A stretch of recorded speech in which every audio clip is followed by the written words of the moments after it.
আসসালামু আলাইকুম ষষ্ঠ শ্রেণীর শিক্ষার্থী বন্ধুরা, তোমাদের গণিত বইয়ের 4.2 অনুশীলনীটা আমি তোমাদেরকে আজকে দেখাবো। দেখো, একের আইতে বলছে সরল করো। হ্যাঁ, কি বলছে দেখো, x⁻³ গুণন x⁻7। শোনো, গুণের ক্ষেত্রে কি হয়, একই ভিত্তিতে এটাকে পাওয়ার বলা হয়। মাথার উপরে যে থাকে x³ এটাকে কি বলা হয় বলতো? এটাকে বলা হয় পাওয়ার। পাওয়ার, ঘাত, ঘাতও বলতে পারো, বা সূচক। কি বলে? সূচক। পাওয়ার, ঘাত বা সূচক বলা হয়। তার মানে গুণের সময় পাওয়ার, ঘাত বা সূচক কি হয়? যোগ হয়। তার মানে দেখো, x⁻³ তো কত হবে? 3+7 সমান x⁻10।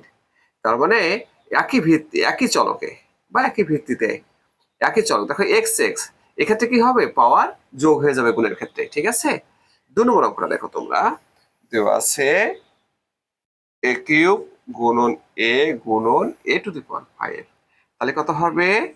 a⁻³ যোগ 1 যোগ 5 সমান কত হবে? দেখো 9। তার মানে একই একই চলকে গুণের সময় পাওয়ার, ঘাত বা সূচক কি হয়? যোগ হয়ে যায়। দেখো সবগুলো এখানে কিছু নেই, মানে কি এখানটা 1 আছে, কি আছে? 1 আছে। তো তোমরা 3 নম্বর অঙ্কটা দেখো আবার। এখান থেকে বলছে এরকম, x⁻4 গুণন x² গুণন x⁻9।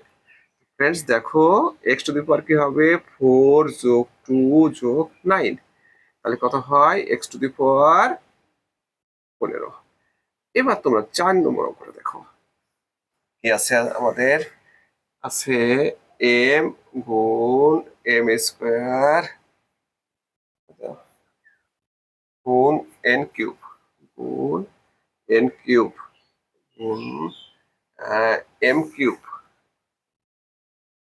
গুণ n⁻7। ফ্রেন্ডস দেখো, এখানে কিন্তু দুটা চলক আছে, একটা হলো m চলক আর একটা হলো n চলক। ঠিক আছে, আমাদের জন্য একই চলক হইতে হবে, তাহলে চলকগুলো আমরা পাশাপাশি মানে সাজাই নেই। দেখো, m গুণন m² গুণ m³ গুণ n³ গুণ n⁻7।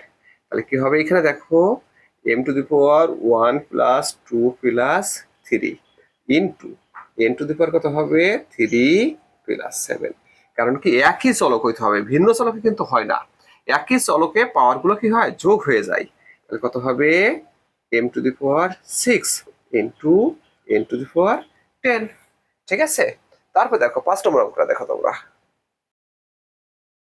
তো ফ্রেন্ডস দেখো, 5 নম্বর অঙ্কটা কিন্তু সংখ্যা আছে আবার চলক আছে। তাহলে এই সংখ্যাকে কি বলা হয়? সহগ বলা হয়। তো চলকের সাথে যে সংখ্যাটা থাকে তাকে সহগ বলা হয়।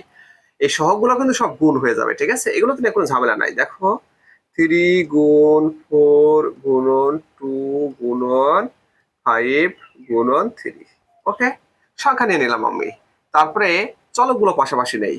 কি হবে? গুণন a গুণন a, b আছে কয়টা? 2টা, গুণন বি গুণন বি গুণন সি। তাহলে সংখ্যাগুলো কোনগুলো কত হয়? 3 × 4 = 12, 12 দিয়ে কত হবে? দেখো ছোট করে 12 গুণন 10 গুণন 3। এখানে এ আর এ গুণ করলে কত হবে? এর পর কত হবে? 1 + 1। বির পর কত হবে? 1 + 1, কারণ এদের পাওয়ার তো 1, কিছু না থাকলে সেখানে পাওয়ার 1 থাকে। ঠিক আছে, এটা অদৃশ্য, দিলেও হয় না দিলেও হয়। গুণন সি। ওকে, তাহলে এখানে গুণ করলে কত হয়? 120, 360, 360 a² b² c।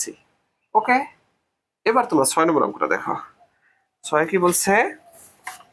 দেখো, 2x² গুণন y² গুণন 2z² গুণন 3y² গুণন 4x²।